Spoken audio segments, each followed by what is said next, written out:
Hi everyone, I'm Teri. Usually just see my hands. And I want you to know that I don't like being speaking in public.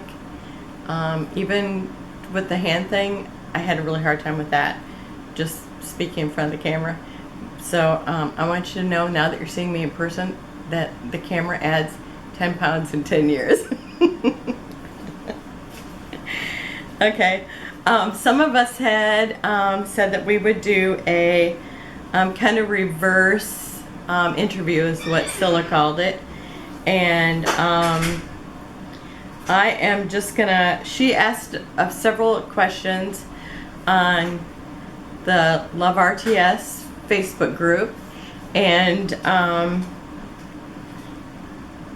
people answered them, and then so it's like we're going to talk about some of those, and also like my take on it too. And she asked like 10 questions, I think, and yeah, it was 10 questions, but I'm just going to go over a few of them. The very first question, now my nose is going to tickle the whole time I'm out here. The first question that she asked was how the industry's changes affected the way that people document memories, or you know, how it affected the people that she asked the question to. Told you this is gonna be trouble. But anyhow, Karen Hutchinson, she said it wasn't so much the industry as much as social media. And she said, you know, she's learned a lot of new techniques and styles and tips, and when she started, she just started with Creative Memory, and she used their products and did the home parties, and now it's like you have the whole world. And that's one thing I totally agree with that, because the day that I found out that I could watch other people's scrapbook on YouTube, it was like this whole life-changing experience. It's like I could have just sat there probably for days without any sleep just watching, because it was so interesting to me. But and it was just, you know, it's like, that's, I think, when you realize that it's more than just your little group. So I thought that was one thing that I totally agreed with. And I know that there are other things, because I know it's like usually we just went to Joann's and to Hobby Lobby, and then we got to go to scrapbook places. Well, it's like most of them, the scrapbook places that carried all the name brands, you know, they've all closed up around me, and so we're back to just with Hobby Lobby and Joann's. But so let me go on to another one, and one of them was, what aspect of memory keeping excites you and keeps you engaged? And Jody Cashman, she said being creative, documenting her family's lives. And that's, I think, probably a lot of us. But even if I mean, I really love having the pictures. I mean, even when I first started, the pictures I was using were from the 70s, and they were pretty pathetic. In fact, the old black and whites looked better than the ones from the 70s. And so now that we have these digital pictures where you can see quickly that, you know, they're better photos, and or if they're not, you can delete it and just do another one. Where, you know, I know when I started taking pictures, you know, you got, you know, 20 or 30, and you know, if they didn't turn out, you just didn't have them. So I know that even if I didn't have pictures, I would somehow still be creating something, and having all the beautiful papers and everything is, yeah, a big part of what keeps me engaged. And another one of our questions was, what inspires you to create? And this is kind of similar, and Teri, I think her name is Sanchez.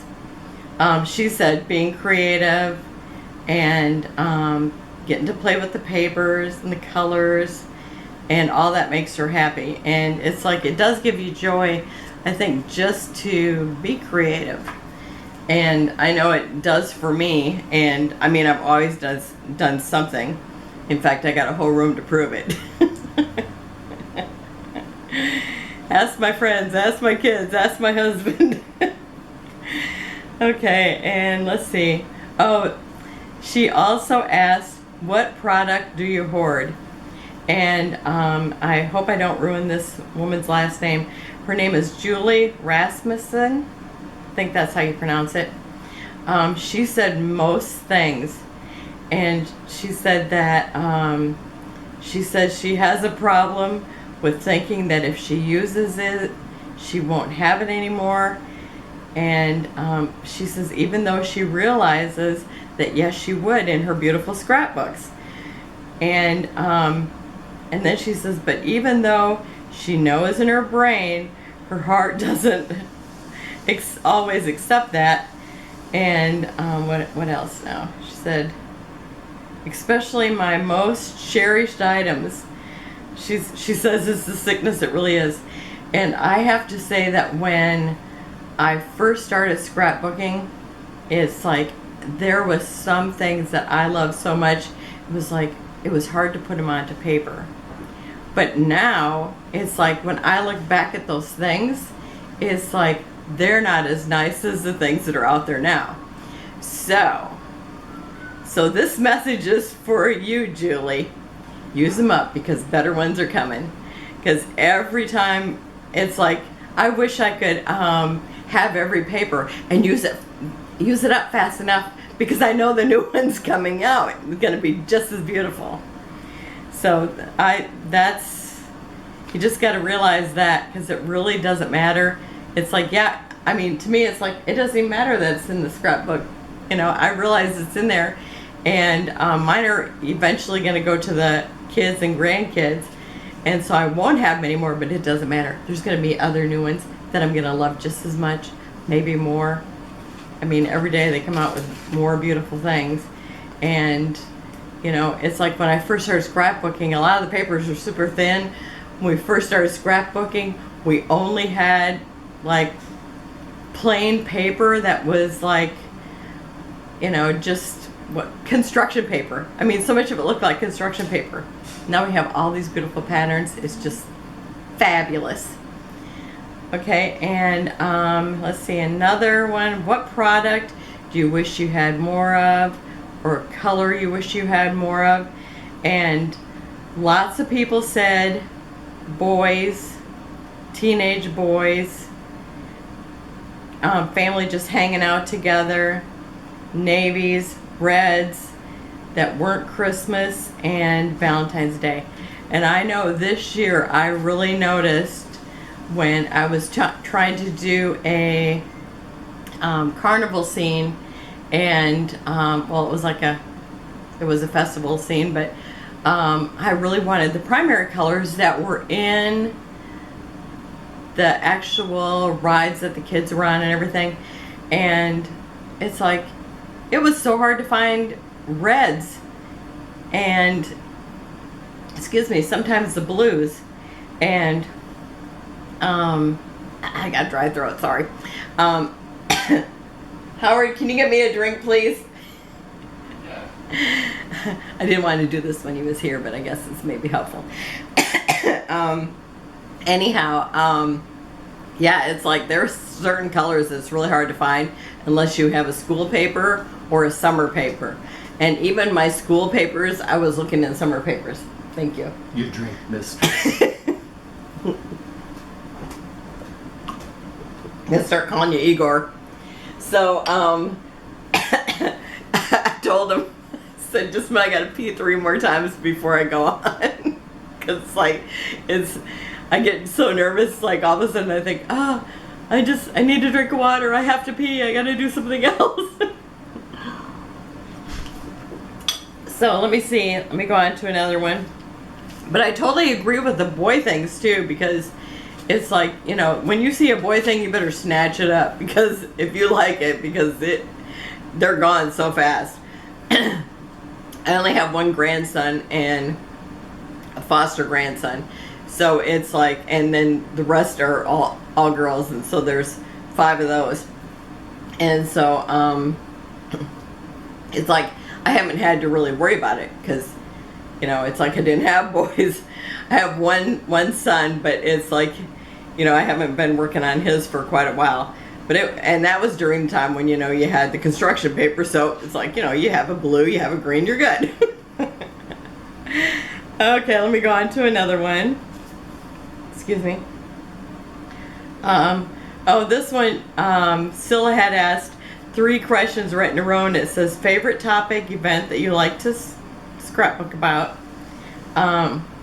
And let's see, what time do you like to, you feel the most creative, and do you write down or sketch your creative ideas when they hit you? And I really liked what Jennifer Valentine said. She goes, daily, has anybody seen that notebook I was using last night? And then Kay Smithart, she said she likes to scrapbook her grandchildren early afternoon, and yes, I do like to write down things. I know I will rarely write down things, but sometimes I'll take a photo of something, or do a screenshot of something on Pinterest, because I think, oh, I'd like to scrapbook a design like that. But I have to say that usually I forget that they're in my camera roll until I'm looking to, print pictures. So I did that Christmas one, if you remember, where I had to hunt down the lady's name, because it's like I didn't know what her name was, but I wanted to give her credit. So that's probably enough for today. I don't want to keep you real long. So I just wanted to let you meet me, and so you know who owns these. And I'll be back with another project tomorrow, and thanks for joining me, and please comment. And if you had any thoughts or ideas on any of the things that I brought up, please let me know those, and I will talk with you again soon. Bye-bye.